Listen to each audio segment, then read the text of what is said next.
I told you I'd be doing this after each new season.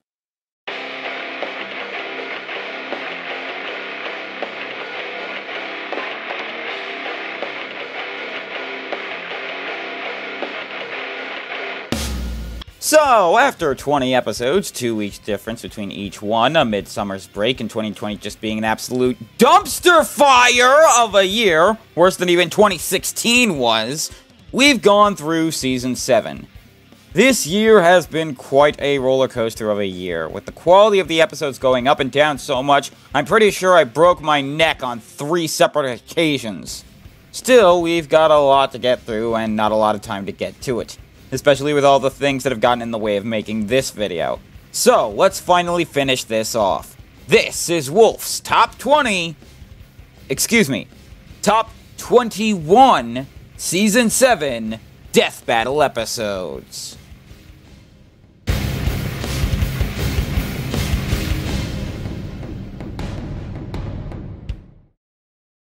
You know, some seasons it's difficult for me to really decide which episode is the worst. And sometimes it's just too easy. Guess I was too hot for him. But I'm way cooler! Get out! D to the A to the N and Y! This dragon's got claws and waits to fly! But I'm still better than this other guy! Hey! What? Whoa, whoa, whoa, whoa! Time's up, pal.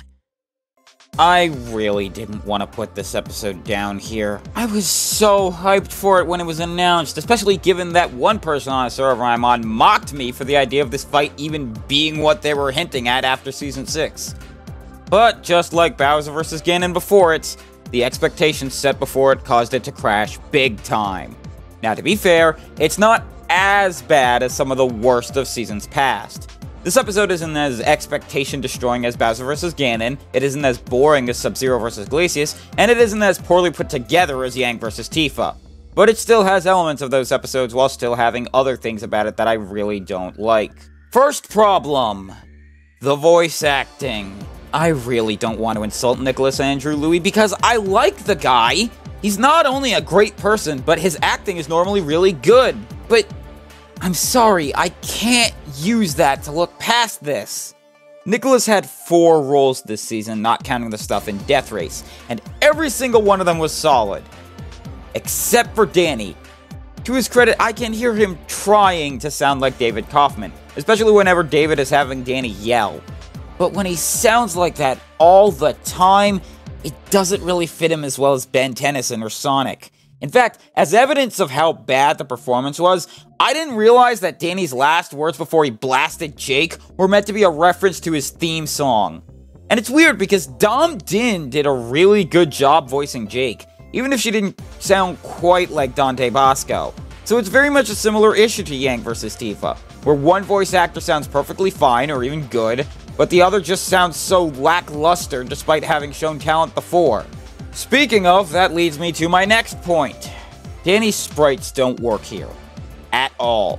And yet Jake's look fine, especially since they went with Jake's design from Season 1 of his show, Bullet Dodge there. Why is it that one of the characters looks and sounds great, but the other pretty much has nothing good about them? Then again, even the best sprites and voice acting can't save a script that is this terrible. The writing for both sounds clunky, and the stuff from Wiz and Boomstick doesn't help either. Celebrities who shouldn't release rap records.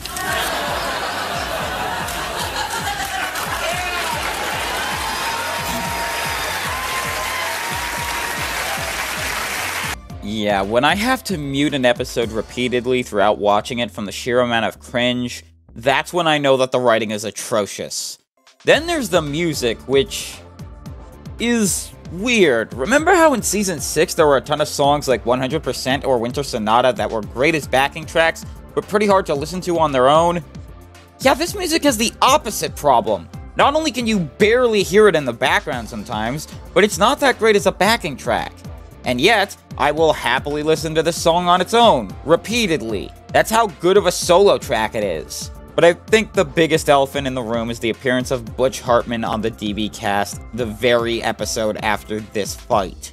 Whether you like the guy or not, and trust me, most people on the internet do not, you have to admit that it looks rather suspicious to have the creator of a show on your podcast about your web show right after you had said creator's character win on said web show, regardless of whether that win was deserved or not, or if he was a fan. Look, I was really hyped for this episode, even watching a ton of Danny Phantom and American Dragon than the 2 weeks before. But I just could not bring myself to like this. I'm sure other people love it, but for me, this is a very obvious candidate for worst of the season.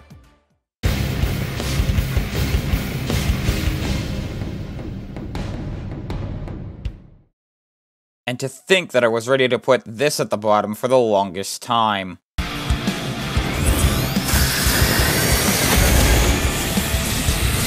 Not yet! I'm taking you with me!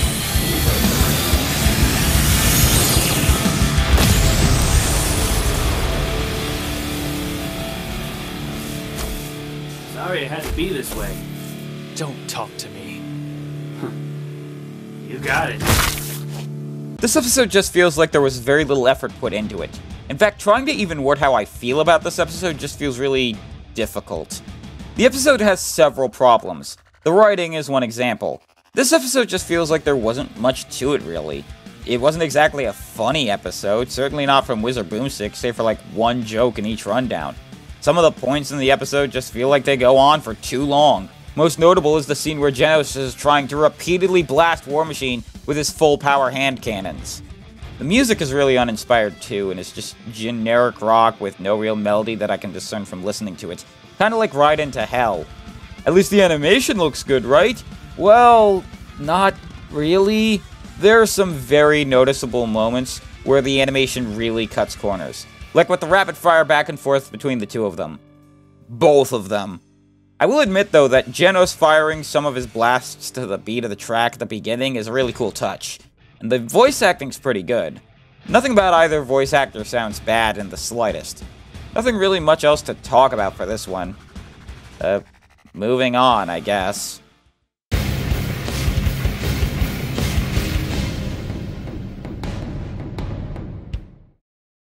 So, some of you might know that I used to do written fights over on DeviantArt. I've kinda stopped, mostly because I started getting bored with them, and I wanted to focus on things like this channel. But I'm not the only one to do so, as Phil has done a few episodes as well. Wouldn't you know it, this is a fight he did that I helped with. It just sucks that this didn't turn out very well as an actual death battle.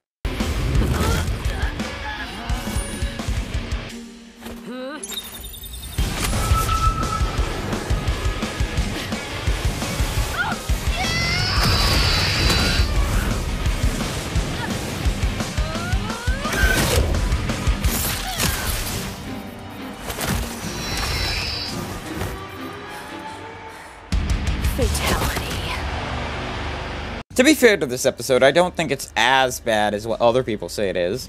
There are good things going for it, certainly. For one, the voice acting is pretty good. Blythe Renee does a really good job voicing Dinah.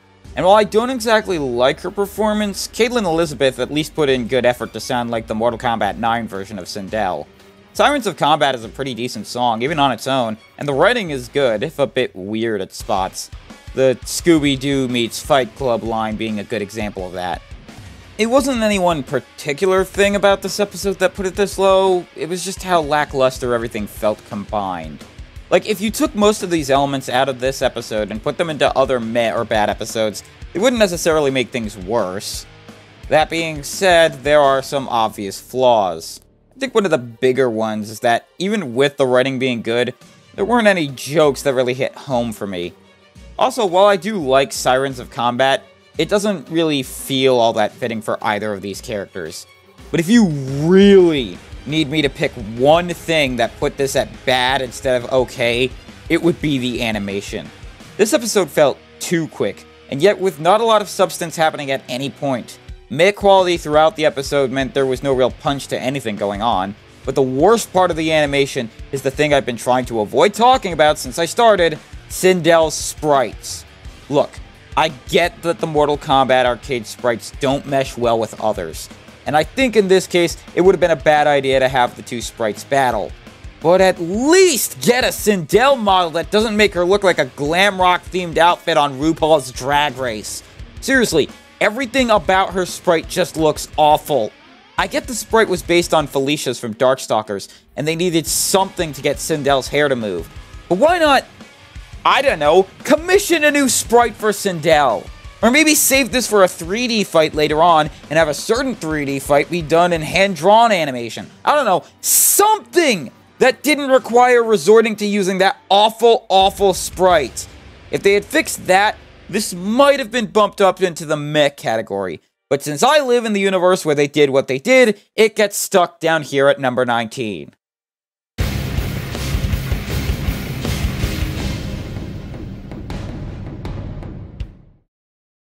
Okay. I'm not a very difficult person when it comes to Death Battle, I will admit that. There are ideas that I've disliked being requested, but that I come around to a little when the episode gets aired. Or at the very least, I'm happy for the people who do request them. Even with fights that aren't all that highly requested, there are fights that I'll look at and just say, okay, weird choice, but cool. Very rarely is there an episode that makes me think, why the hell are they doing this fight? That was the exact reaction I had when I saw this one be announced.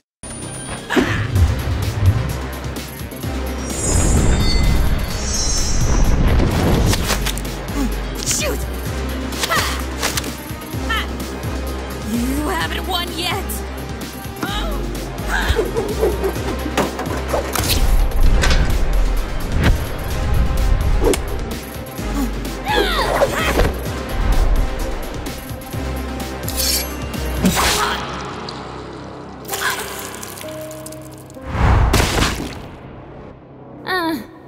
Now I have. Man, it's been a long time since we've had a proper filler episode of the show, hasn't it? I mean, the last one I can think of was, what, Cammy vs. Sonya? For those wondering, this is the episode I would have had Canary vs. Sindel take the place of as a 3D fight in order to make it a hand-drawn animation. Perhaps if that were the case, this would have been better. Because I'm of the theory that even the worst ideas can have great executions, just like the best ideas can be utterly ruined by bad execution. Credit where it's due, this episode isn't all bad. The animation has some kick-ass moments. The voice acting from both Shara Kirby and Susie Young is both really good and very fitting for their characters, and the halftone effects make great callback to the comics and Into the Spider-Verse. But that doesn't mean there aren't problems. First things first, the music bothered me throughout the entire episode because of the overwhelming amount of the Danny Elfman theme used in it. This song has a similar problem to Stronger Together, though perhaps done even worse. With Stronger Together, while the overwhelming amount of the Power Rangers theme was obvious to me and made it feel weird, that's only because I wasn't familiar with the Voltron theme very well. But I could at least kind of see where they were using it. Plus, Stronger Together still had some great instrumentals throughout it without needing to rely on either franchise's theme. Webbed Wings, meanwhile, just blares the '89 Batman theme. According to the Death Battle wiki, it also uses elements of Daniel Pemberton's music from Into the Spider-Verse, but I can't hear it at all because of just the Elfman theme drowning it out. If you're going to use something as iconic and blaring as the Burton film's Batman theme, why not blast it back with something like one of the Spider-Man TV themes, like Spectacular Spider-Man, or the 90s theme? You know, something people might not only recognize better, but also have it be just as present rather than have it be overwhelmed. The animation does have its moments here or there, but it's otherwise forgettable. Also, certain moments with Barbara's model just dip straight into the uncanny valley. I really hate to insult the work of Devil Artemis after the work he did before this one, but this was not a strong showing. Granted, he did attempt to make the fight fun to watch, which is what also saved this episode from slipping even lower than it did. But oddly enough, the big thing that had me not liking this episode was just the feeling that I had going into it. How predictable the episode felt. Now, normally, the outcome being predictable doesn't usually cause problems for me with Death Battle episodes. We'll get to some that were very predictable later. Sometimes, I like surprises, and sometimes I don't. But this time, the episode was incredibly predictable because, well, we did this already 8 years beforehand. This is literally just a 3D gender-bent version of Batman vs. Spider-Man, but with worse animation, both characters having actual voice lines, and with the Spider-Man character having even more on their side to help make this even more lopsided than it was before. And throughout the whole episode, I kept thinking, just get to the part where Gwen wins already! Because I knew what was going to happen in the end, and I just couldn't care about anything that was going on. Basically put, I was bored, which I think was what made the animation really stick out to me at first before I rewatched the episode. Predictability isn't always bad, but here it just made the episode painful, especially because any longtime viewer of the show knew what would happen, regardless of if they were big into doing research on the episodes beforehand. My spidey sense is tingling, and it's telling me to skip this one next time.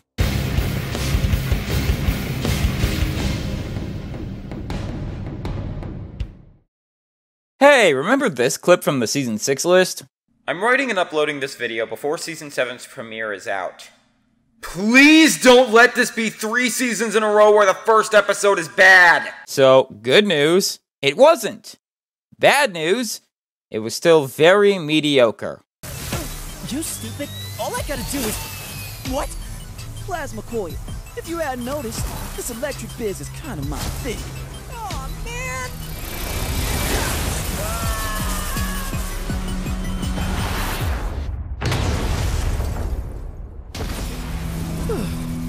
That was tough. To be fair, part of the reason I didn't like this episode was just the weirdness of the new animations for Wiz and Boomstick when it first aired. Granted, as the season went on, their new animations got better and they looked as well as they did before. But my god, the memes that came out of their new appearances and animations just from this episode alone were numerous and hilarious. I also wasn't too big of a fan of the writing for the episode either. I mean, Virgil and Miles get a couple of good one-liners in, but not too many. Wiz and Boomstick, though, yeah, no, nothing. And the alternate reality joke, yeah, that is an absolute no for me. That being said, there are at least some good things to like about this one. Despite Wiz and Boomstick looking weird at the start, the fight animation was great, especially implementing some of the techniques they had in Into the Spider-Verse. The voice acting by Kai Jordan and Zeno Robinson was great too, even if they couldn't quite sound like Shamik Moore and Bill Lamar respectively. But probably my favorite part about it was What's Up Danger, the backing track. Kings of Infinity was a pretty good example of a death battle track that functions as a rap battle, but this one was so much better. Seriously, the full song is amazing, especially with the fact that they got both sides voiced by different rappers rather than having Omega Sparks do both. In fact, Omega Sparks is even in this one rapping for Virgil's side. So yeah, this one is low on the list, but I'm at least feeling okay about it as an episode. Now here's hoping Yoda vs. King Mickey will be an improvement.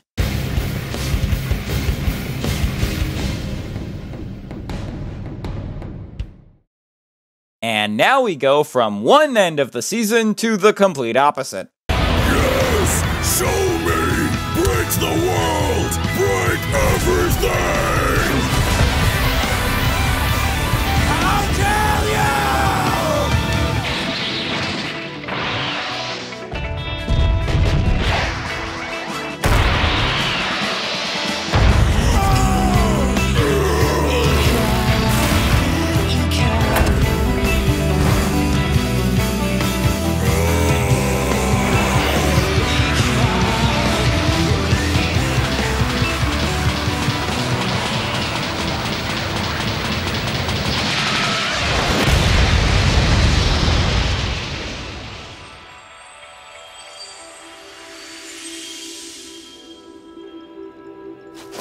Throat sore. Man, it's kinda disappointing seeing a season finale this low. After seasons 4 through 6 had such amazing finishes to them, having season 7 end on a whimper of an episode is just tragic. I wasn't really interested in this one from the start because I honestly felt like they could have done with better ideas to end on. But in terms of actual production quality, it's... One thing I will give credit to is the voice acting. Richard Barsanis did a damn good job as Hulk, even if I think Parker did a better job in Season 3, though that was a super high bar to clear. And Nicholas Andrew Louis did a great job as Broly. Some people said that they forgot he was the one voicing Broly in this animation, but I'd say that's a compliment because he blended so well into it that you couldn't tell who he was voiced by. Hell, he was an almost perfect double for Johnny Young Bosch. Beyond that, nothing really sticks out in a positive light. Akari is a good song, but that's it. Just good. The writing is bland, the animation looks odd with both characters. Hell, I didn't even really think either character was trying because the animation just made every hit feel so weak. Which, given that's the opposite of what both of these characters are supposed to be, that's a problem. So yeah, just a meh episode to end a season of highs and lows. What else can I say, really?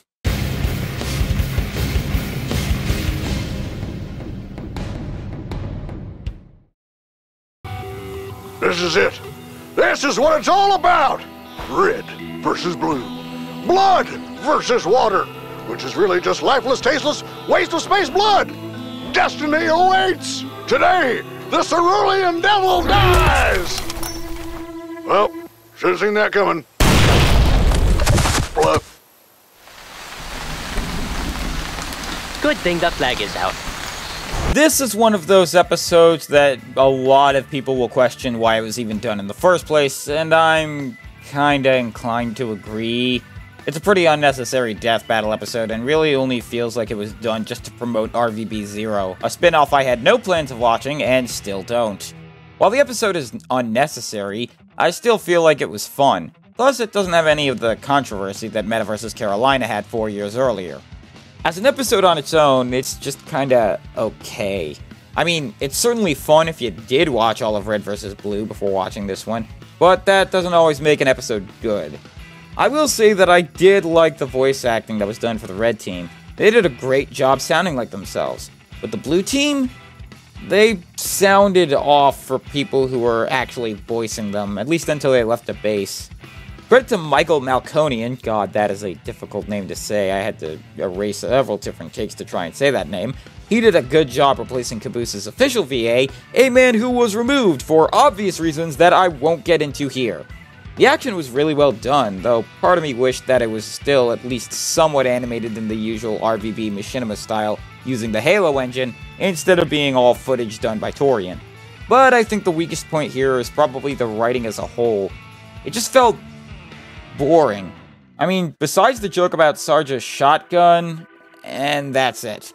And I'm not really all that keen on the gag they continued from Meta vs. Carolina, where they tried to imply that Sarge is somehow Boomstick's father. Although, combined with the teaser at the end of Hulk vs. Broly, maybe that'll be part of Boomstick's character development in Season 8. I guess we'll see as it goes on.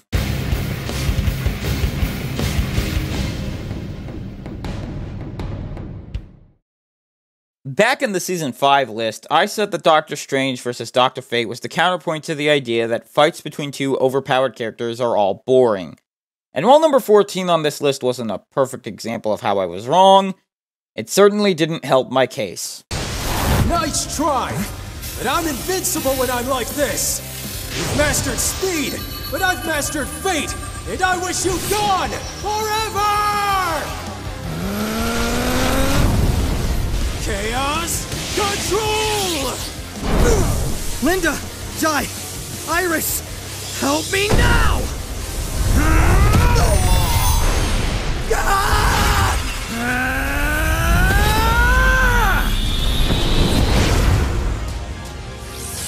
Huh?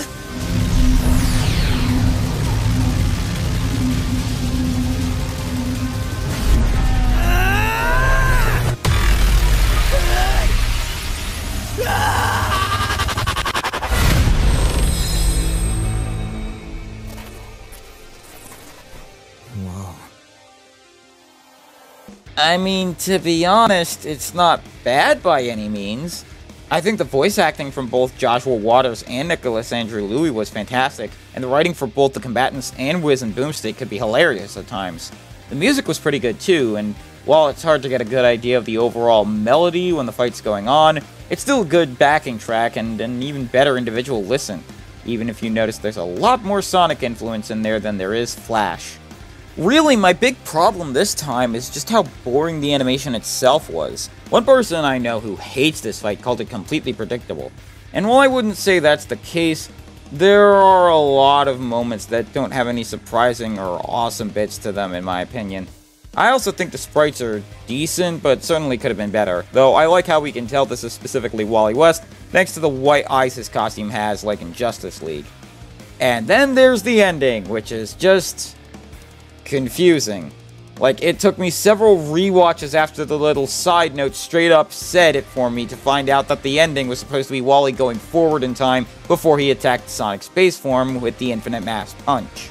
I don't know how anyone would have guessed that, because it was a mess of a finisher, even if seeing all the different Sonic pictures make short little cameos before his death was a neat little compilation of Easter eggs. There's definitely room for improvement on this one, honestly.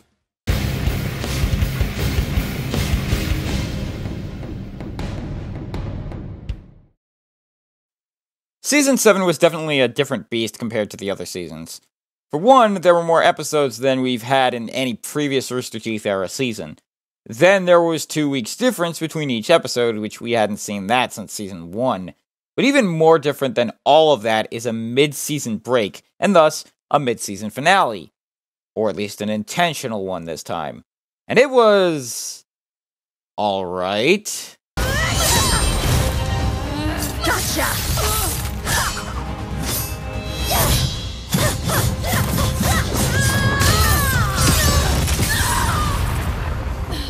You're finished!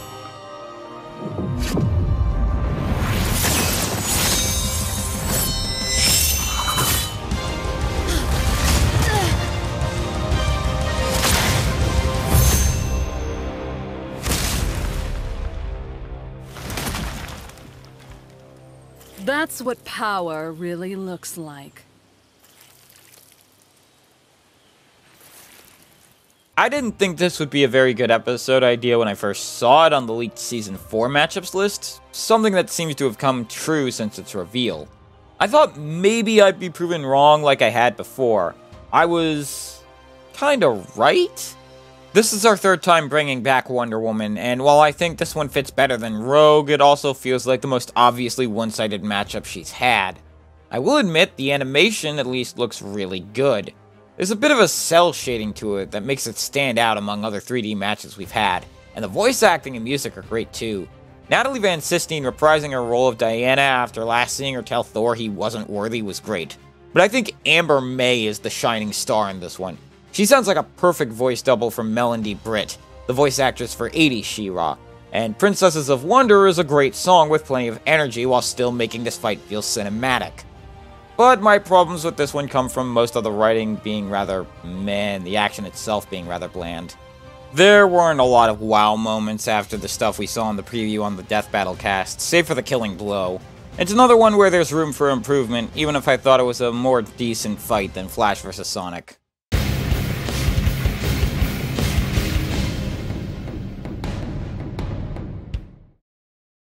There's a reason that I rewatch the episodes after a season is done before I give a final ranking. Not only does it let me watch the episode to see if it's better or worse than how I originally found it, but it also lets me take out any outside influences.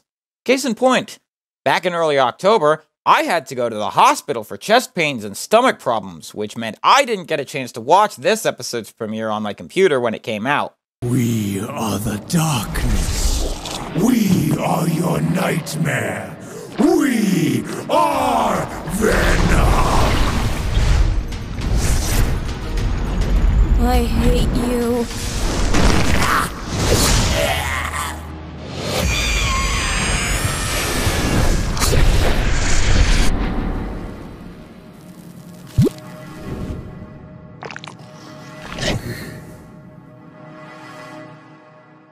This episode is probably the one I was the second most confused about where to put this one. I certainly didn't hate it, but it wasn't really one of my favorite episodes of the season either. And after rewatching the episodes, putting it just on the border between okay and good was the safest place to put it. I liked the writing for this episode most of all. The characters seemed to be written well, and the voice acting was great too. Adam Winnick reprised his role as Venom, and I think he did a much better job here than he did in Season 4. Sarah Ann Williams does a fantastic job, bordering on the line between afraid and disturbing that is necessary to voice Crona. And John Van Doren, for what little he does as Ragnarok, did a pretty good job too. Further comparing this to Venom vs. Bane, I can still see what's going on in some of the darker scenes. I also feel like this episode was just creepy enough to deserve its October spot, even if it wasn't this year's Halloween special. That being said, some of the animation just feels boring to watch through. It's a bit of a slower episode that feels like it wastes time rather than taking its time. Especially for two psychopaths like what these two are. Things take too long to happen or go on for a bit too long, and it's just a bit of a slog to watch through. It honestly could have been much better than what it was, but what it was still pretty decent. Not good, but very close.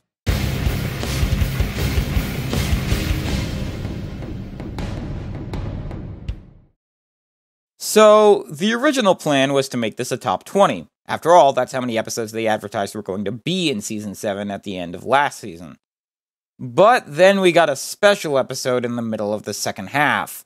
One that most people didn't like, yet I'm putting in the good section of this list. If you want to shine like the sun. Hey! Nice flex. How about a second round? I love a good sequel. This episode gets a lot of flack from people for being unnecessary, just like Red vs. Blue, and while I do think that's true, I actually enjoyed this one a ton and thought it did a good job. The writing was really well done, with every character getting a moment to either be hilariously in character, or to be a badass, even if most of them are horrible, horrible people that you should not look up to. This episode kind of made me want to watch The Boys, so it almost did its job really well. The fact that it's a bonus episode means I don't think it's really fair to put it any higher than number 11, but I enjoyed it too much to want to put it lower than that. I love the animation, especially with how well done all the sprites are for the characters. Every single one looks like they had a ton of detail put into them. The music, while likely composed of license-free music, was pretty good for backing tracks, or a backing track, I couldn't tell if it was one or multiple. And the voice acting was really good too. My biggest problem is, honestly, just that it takes a bit too long. Some sections of the fight take a bit too long to wrap up, and while it still shows off the personalities and powers of each of them, it's still noticeable how much it can drag overall. So yeah, a fun little bonus episode that almost succeeds at its job. Almost.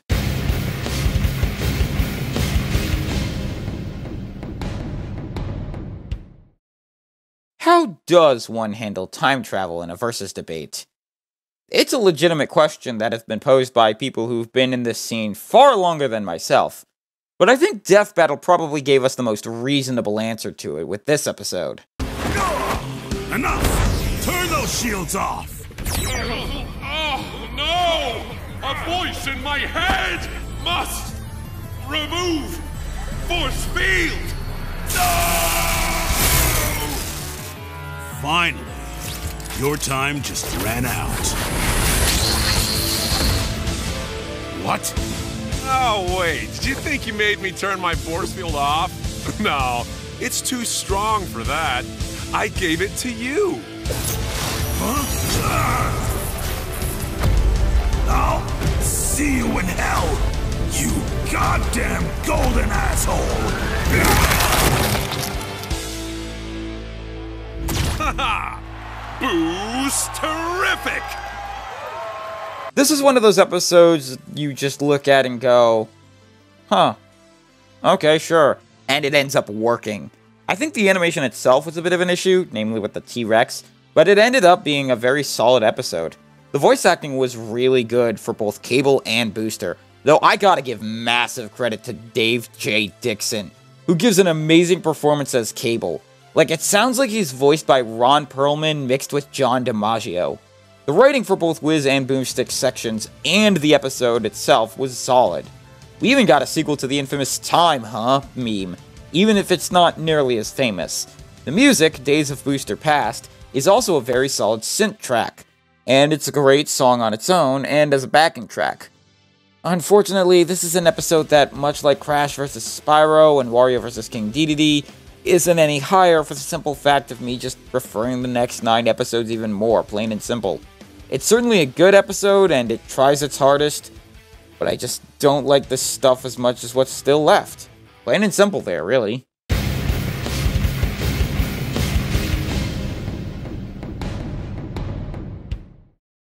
So, stomps. Stomps are a weird topic for a list like this. Sure, they mean that someone who has an obvious advantage wins, and single-handedly, but it also means that the fight becomes far less entertaining to watch if you want to be 100% accurate to what the research says. But when it's done right, you can get episodes like Thor vs. Raiden. Or like this episode. I am the Fire Lord! I will win this for my honor!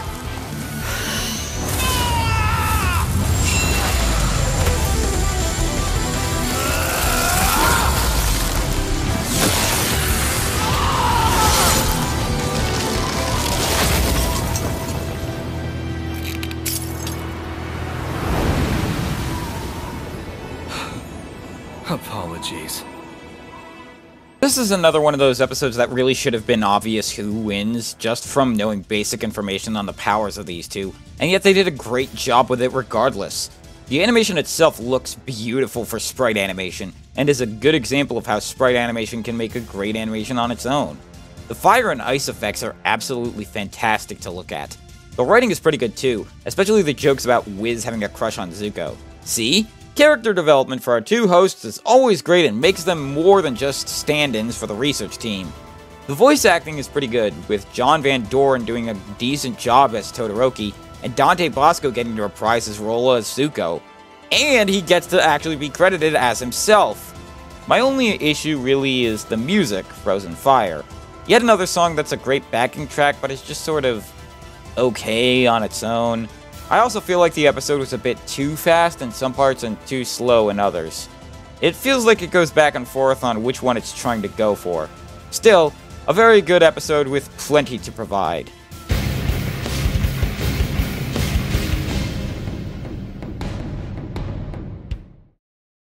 So, over the years, I've started to realize I have a bit of a precognitive ability, especially amplified around my friends.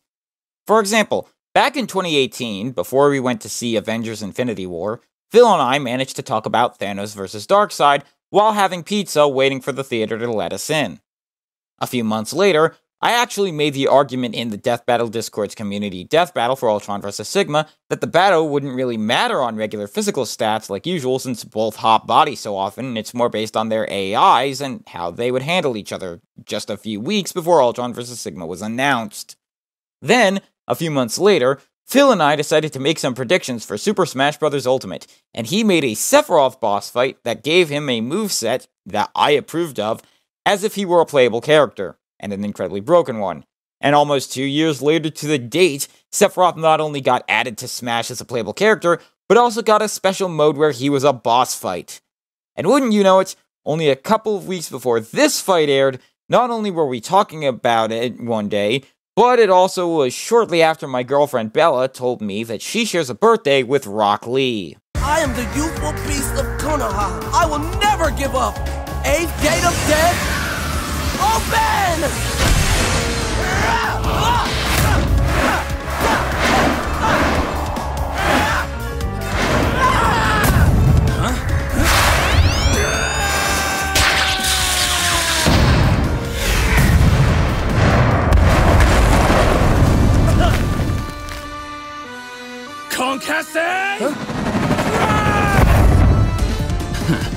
Since you wouldn't finish your food, I'm making you cough up whatever you've already eaten.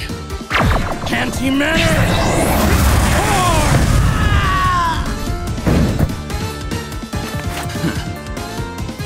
Looks like mild suited you best. My dish was too spicy for you. This episode was one that's grown on me slowly since its airing. I didn't really think it was all that great when it first came out. Decent, bordering on good, sure, but it wouldn't have gotten this high. And then I rewatched it with the other episodes, and it turned out that my initial thoughts were a bit unfair. It's actually very good. Not great, but certainly not as dour as what I thought at first. The animation is a bit rough at times, but it's only in small chunks. Plus, it's really good at others. I love the bits that aren't solely sprite animated as a good example. though some of the angles on Sanji, especially when he's in his suit, feel odd. Speaking of, the voice acting is great for both, though special credit goes to Yang Ye voicing Sanji, who absolutely kills it. Really, the biggest problem here might be the writing on Wiz and Boomstick's lines, which weren't really all that great. The writing for the fight itself was not only awesome, but also had a really good setup. I also wasn't too keen on Full Course Will. It's alright, but it honestly could have been better, even as a backing track. Still, this episode was well done and served us with plenty of effort to it. 4 stars from me. Damn it, why do these good episodes always make me add in a dash of puns?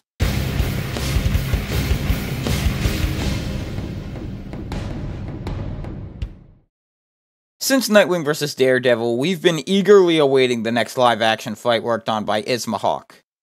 They picked a good one to be their next live-action death battle.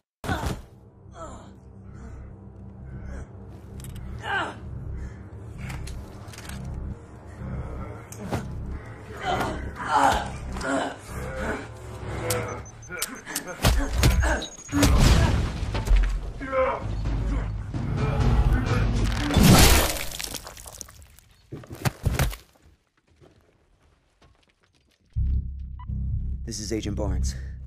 Target eliminated. Moving on.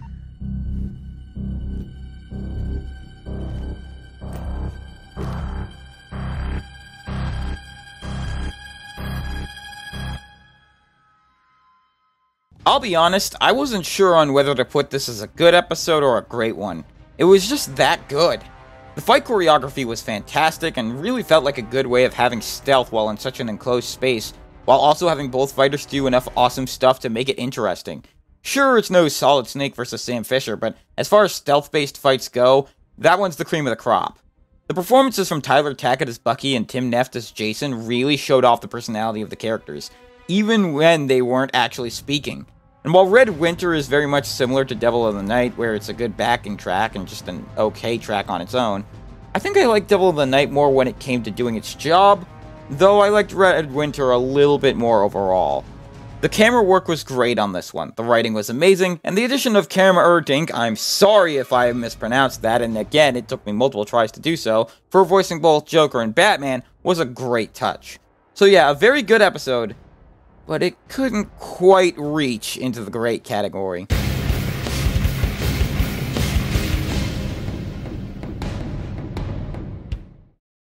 To give you an idea of how good these final 6 episodes are, I actually had this one at the top based on my initial thoughts. In fact, all of these episodes could be considered worthy of being called the best episode of Season 7. But unfortunately, only one can, at least from my perspective, and this one just didn't end up working for me upon rewatching these episodes.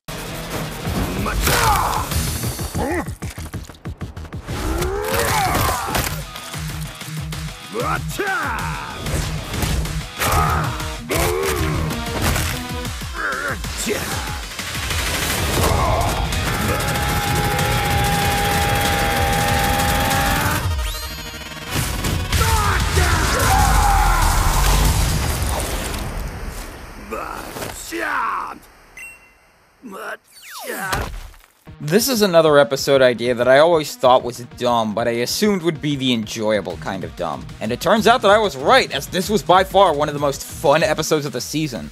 If anything, it deserves that title. Most fun of the season. I think part of it comes from the writing and voice acting being on point, especially for the fight itself. The fact that they not only got Keston Howard to just say Machamp a bunch of times, but in different variations to make him come off as a fun-loving fighter compared to the far more serious Goro just proves that. The voice acting for both is some of the best of the season. I also love the music for this episode. Four Fist Death Punch did a great job mixing the Mortal Kombat movie theme with the battle theme against Red, and yet still throws in its own personality. It reminds me of I Am All of Mewtwo and how good of a job it does that, but I would say this one is even better. Then there's the animation, which makes both characters look really good and has some hilarious, badass, and brutal moments that just make it awesome to watch. Really, the only problem is that if you pause at the right moments, Machamp's body gets stretched out a bit too much, but they're more blink and you'll miss it moments. I think the only thing that pulled this one down was just that this was the episode that got gated off, because the other episodes just had that little extra something special to them. Seriously though, this episode was fun to watch, and I'd happily watch it again. It really could have been a champion, but it just fell short of that mark.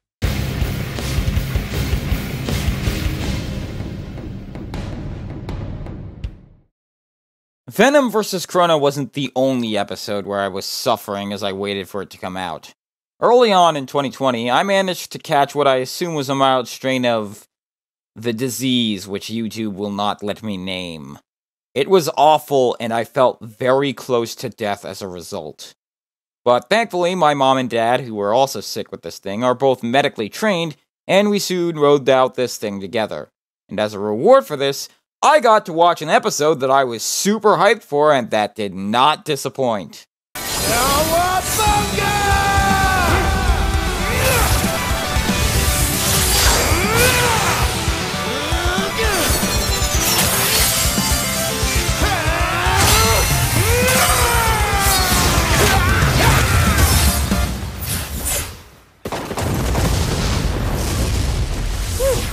That was bonkers.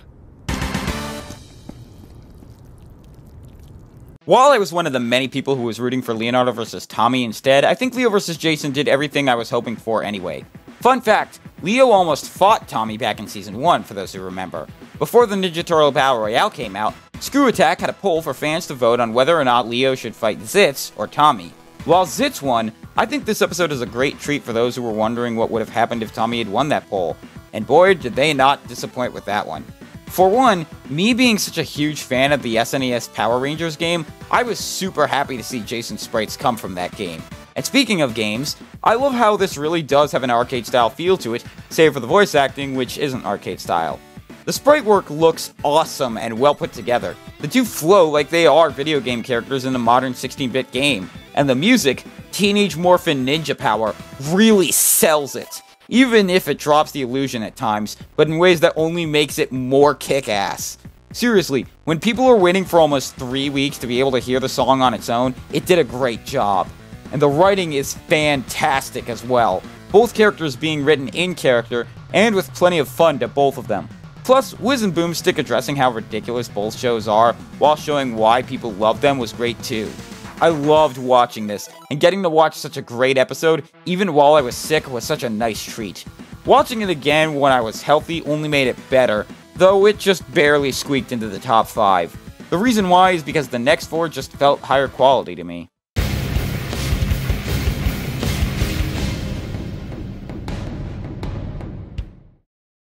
So, some things that some of you might have noticed about me. 1. I have a very weird sense of humor for someone on the internet. I don't really like memes. I'm not really impressed by simple humor, but sometimes simple humor gets to me anyway, and I also love references. 2. I'm not a fan of Naruto. I've expressed my hatred for it before, especially in the Season 6 list, and I just don't enjoy it. So you'd think an episode consisting of both of these things would be bad to me, right? Turns out, no, it wasn't. Don't give up. Trust in the Force.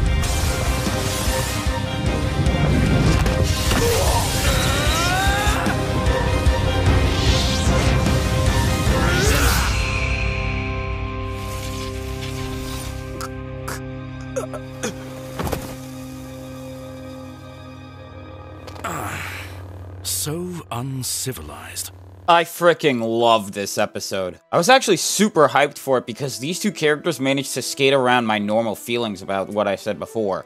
I don't like memes, but I do enjoy the Star Wars prequel memes, and Obi-Wan is the king of those memes.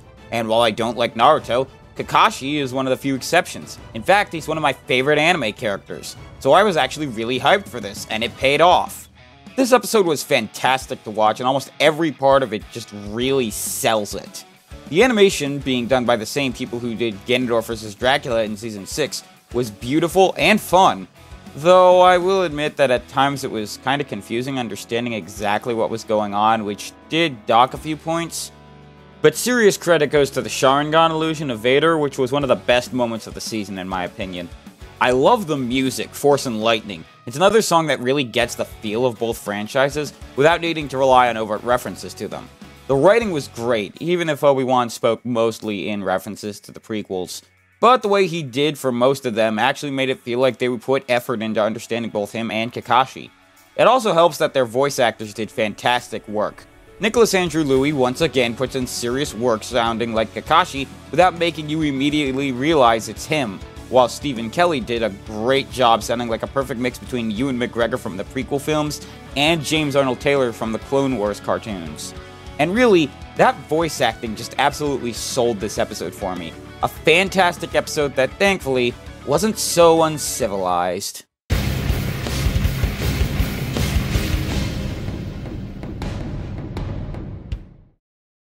So, our Halloween episode is just going to be a tradition for the show now, because if the last few seasons are anything to prove, I'm happy to keep having them. Not like this!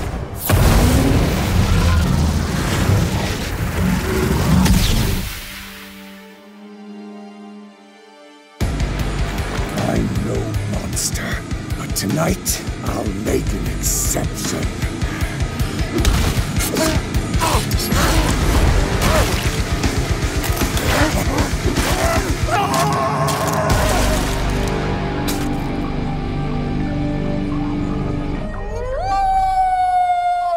Holy crap, this fight was intense, but in all the best ways possible.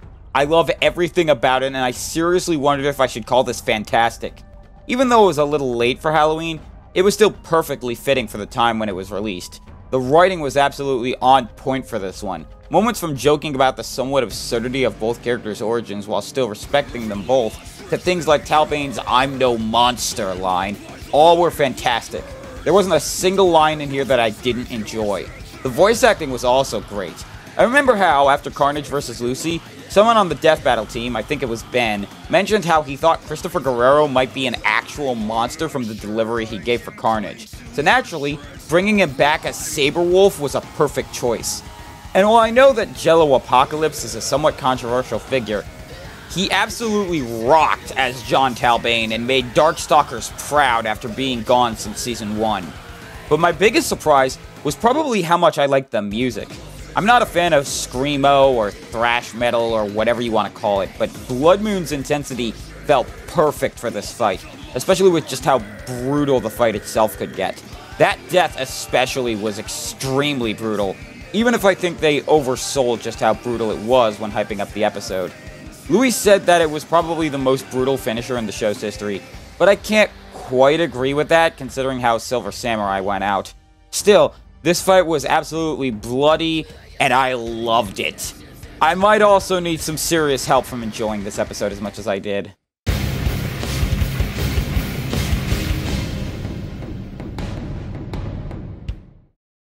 So, remember the Season 6 list and how I said that even after I'd put the list together, I was still debating about whether the top episode of the season should be Ganondorf vs. Dracula or Johnny Cage vs. Captain Falcon? Well, this time around, after I had rewatched the episode, I actually had the top two episodes in a tie, and I wasn't sure which one would get gold and which one would get silver. Ultimately, process of elimination will tell you which one it is, but I'll explain how I broke that tie later. For now, here's the runner-up for Season 7.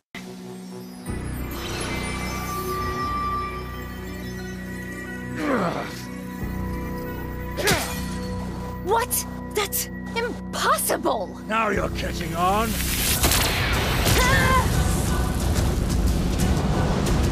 I am the impossible!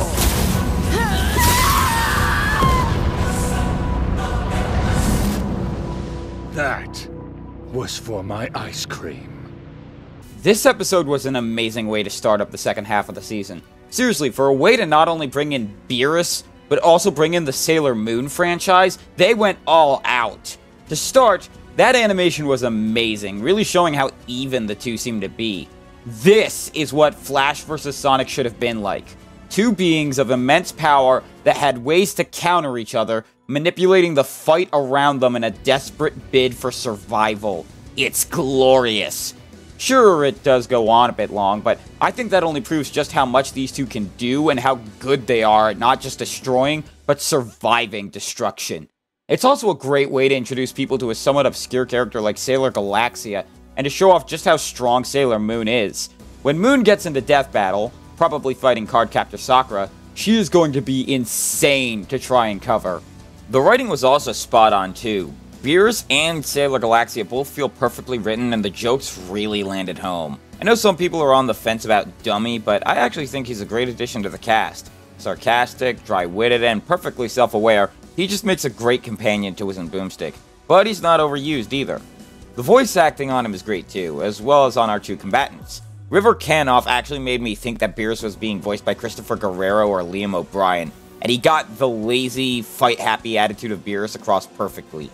Meanwhile, Blythe Renee absolutely sells the arrogance of Galaxia, and just makes you really want her dead after everything she did in her series and in the fight. And then there's the music. Gods of Destruction feels psychedelic and chaotic, which works perfectly with every beat of the fight. I loved this episode from the first moment I saw it, even if I don't think anyone really predicted it until shortly before the fight itself was announced, thanks to the hints that were dropped. The fact that it came this close to being on top is a testament to how good it is. But, of course, only one episode could top it.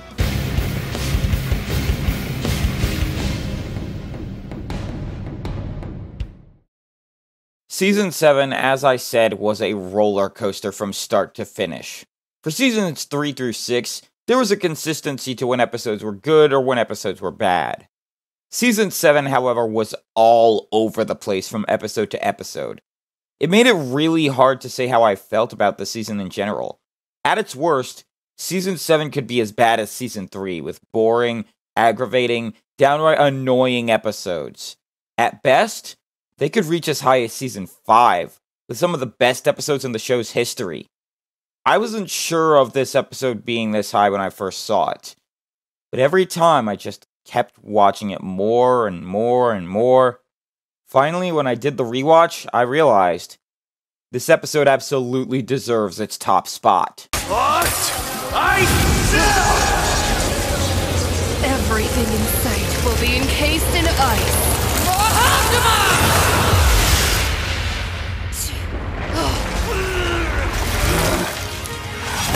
Breathe.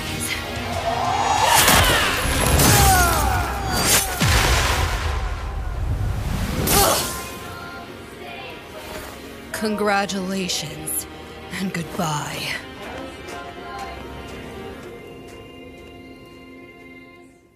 I'll be honest, the matchup idea was lost on me when I first heard it. Not just because of the fact that the fight idea itself seemed weird, but because I had never heard anyone asking for these two to fight each other. I've seen requests for Grey and requests for Esdeath, but never for them to fight each other. This episode, however, does a lot of things right. For one, the writing is fantastic. Both characters are written well, and everyone seems to be written to have one especially funny moment. Credit, though, goes to Boomstick, who is practically on top of his game in this one. The voice acting? Absolutely amazing. Mark Allen Jr. does a fantastic job as Grey, and Emma Breezy sounds practically spot on for Christine Otten. Plus gets across how psychotic Esdeath is. The animation is flashy and incredibly enjoyable. Not only does it make both characters look awesome, but it's also easy to understand what's going on. The two characters move smoothly, and sometimes you forget they're even animated in sprites. And then there was what happened to me personally when this episode aired. Only about an hour after the fight finished airing on YouTube, it actually began snowing outside my house. Keep in mind, this was in late March, when spring had already started. It's like the weather itself knew what was going on. And keep in mind, I normally hate when it snows where I live, so if it can make me happy that it's snowing out, that's something else. But the thing that sealed it for me was the song, Lost Ice Storms. I'm just gonna come out and say it. This is my new favorite song for Death Battle. I didn't think Wings of Iron could be topped, but I was wrong. I've listened to this song several times a month since it got released on YouTube, and every time I hear it, I want to go back and watch the fight again. Not only does that make this the best song in Death Battle history, but if it can make me go back and watch the episode more, and thus make me feel better about it, I feel like this episode 100% deserves the title of Best Episode of Season 7. So, that's all for this list. Here's hoping that when Season 8 starts next week, we got a season worthy of celebrating Death Battle's 10th anniversary. And speaking of next week, we've still got 2 more awards ceremonies to go through, don't we? Well, I'll see you soon with those videos.